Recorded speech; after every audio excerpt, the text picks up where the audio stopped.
Alright, so if you're like me, it's very annoying when you have a can like this.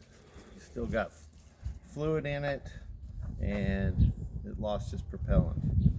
And you can squeeze it a couple times and get some out, but after a while that doesn't even work. So what I discovered, if we take the top off here, then I have a blowgun that has this rubber tip like this. Well, I discovered this tip fits over here just about right on that.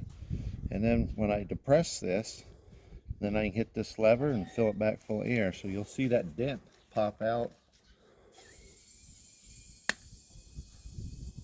And there we go.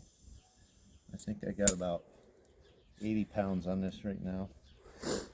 I'm not sure how high you could go, but since you can redo it, it's probably best not to try to overfill it. Put that back on and back in business.